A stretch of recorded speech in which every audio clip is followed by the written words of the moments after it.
क्षत्रिय सेना के राष्ट्रीय अध्यक्ष डॉक्टर राज शेखावत ने रायपुर के मौदापारा थाने में पहुंचकर खुद की गिरफ्तारी दी। हालांकि अग्रिम जमानत के चलते शेखावत को रिहा कर दिया गया है।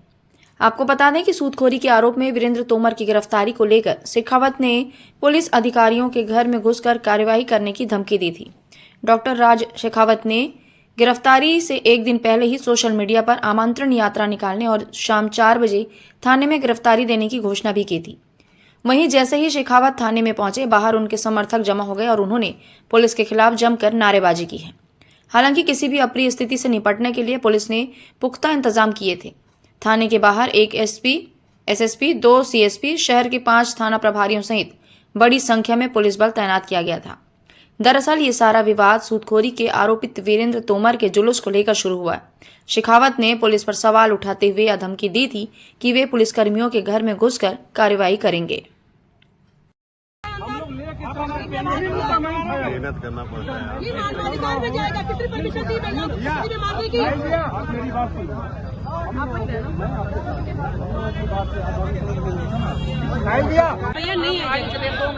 आज से आमंत्रण यात्रा का शुभारंभ किया गया था और मुझ पर जो एफआईआर हुई थी, उस एफआईआर के सामने जो गिरफ्तारी मुझे देनी थी, वो गिरफ्तारी देने में आया था।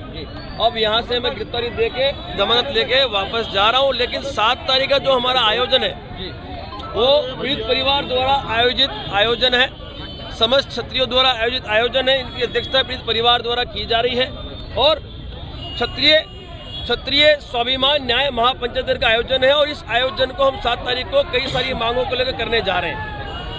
और आप सब जानते हो कि नारी अस्मिता और अश्लीलता की जो बात है, वो बिल्कुल स्वीकार्य नहीं है।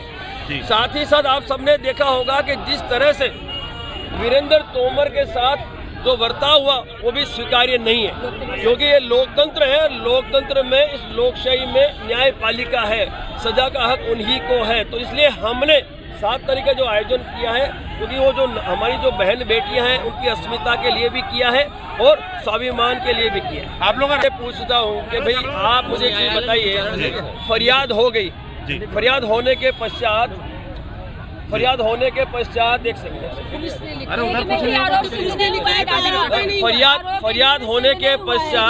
अभी तक वो आरोप सिद्ध थोड़ी हुए। अभी तो कोर्ट में केस विचाराधीन है, चल रहे। जिस दिन आरोप सिद्ध हो जाएंगे, उस दिन हम सजा को मान लेंगे। अभी तो आप कैसे मान सकते हो? यानी आप पुलिस अपराधी के तो अपराधी थोड़ी हो जाओगे। दूसरी बात, यदि मीडिया ट्रायल भी होता है तो मीडिया अपना काम करता है। मीडिया का बहुत बड़ा कर्ज है करनी सेना पे, इसलिए मीडिया को हम कुछ नहीं बोलते। लेकिन मीडिया ट्रायल जो है वो अपने हिसाब से करता रहे। लेकिन हम इतना ही जानते हैं कि जब तक अपराध सिद्ध ना हो, तब तक वो अपराधी नहीं माना जाता। कि क्यों नहीं करोगे साहब? हम लोग करनी सेना के जो व्यक्तिगण हैं या करनी सेना जो संगठन है, वो तो सनातन राष्ट्र के लिए बना हुआ संगठन है।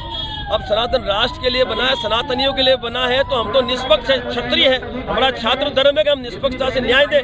अब बात है लोकतंत्र की, तो यदि कोई फरियाद हुई भी है तो वो कोर्ट में विचाराधीन है। संघ क्या करेगा? अगर क्या जाएगा, मिलेगा? बिल्कुल सही पाई जाती शिकायत, देखो ऐसा है, संघ की एक डेलीगेशन तैयार की जाएगी, वो उनसे मिलेगी भी। और यदि इसमें सच्चाई भी होगी तो उसमें आगे क्या करना है वो संघ डिसाइड करेगा, 1,00,000% करेगा। लेकिन अभी जो बात है वो अलग बात है कि जिस तरह से मानवाधिकार का उल्लंघन हुआ, वो नहीं होना। चीजों से नाराजगी आप लोगों, किन चीजों से? जो मुख्य नाराजगी है, बहन बेटियों के साथ जो अश्लीलता हुई है कस्टडी के अंदर और गाड़ी के अंदर, वो हमें बर्दाश्त नहीं, हम बर्दाश्त नहीं कर सकते। दूसरी जो हमारी मांग है वो ये है कि जिस तरह से वीरेंद्र सिंह तोमर के साथ अन्याय हुआ, उसका जुलूस निकाला, उसके पैर में पैर के उसे खड़ा करने गया, उसको नंगे पैर और नंगे बदन उसको धूप में चलाया गया, ये सारी जो व्यवस्थाएं, वो व्यवस्थाएं स्वीकार्य नहीं है। और इसकी जांच होनी चाहिए। जो भी इसमें दोषी है उनको सजा मिलनी चाहिए, वो चाहे पुलिसकर्मी हो, चाहे कोई पॉलिटिकल व्यक्ति हो।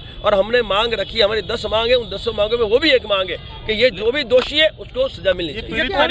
एक्शन में जो एफआईआर है, सुनो मेरी बात सुनो, जो लगभग ऐसा है, मेरी बात सुनो। देखो आप मीडिया गण हो, सम्माननीय हो।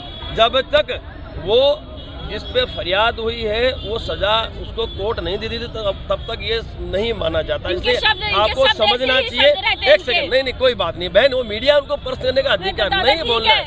आपसे मेरा आग्रह साहब, मैं फिर कहता हूँ, ये जो घटना वीरेंद्र के परिवार के साथ हुई, ये घटना कल आपके साथ भी हो सकती है। उस घटना को रोकने के लिए ये 7 तारीख का आयोजन हम करने जा रहे हैं। वीरेंद्र को टारगेट किया जा रहा है, तो क्यों किया जा रहा है? बिल्कुल, आप यही तो राजनीतिक किन्नाखोरी क्या है वो तो जांच का विषय। हमने SIT की मांग इसलिए तो की कि SIT की मांग हमने करने का कारण तो यही था, जब SIT का गठन हो और जांच की जाए कि इस पूरे षड्यंत्र के पीछे कौन व्यक्ति है, किसकी व्यक्ति की वजह से ये पूरा का पूरा व्यवस्था। क्योंकि एक साथ 7 FIR एक परिवार पे होना, प्रताड़ना देना, और उसमें सबसे ज्यादा दुख की बात यह है कि जो निर्दयता से जिस तरह से उसका ट्रीटमेंट किया वो बिल्कुल स्वीकार्य नहीं। दूसरा, उनको जवाब मांगा, उन्होंने उसका खंडन किया, हम खुश हैं।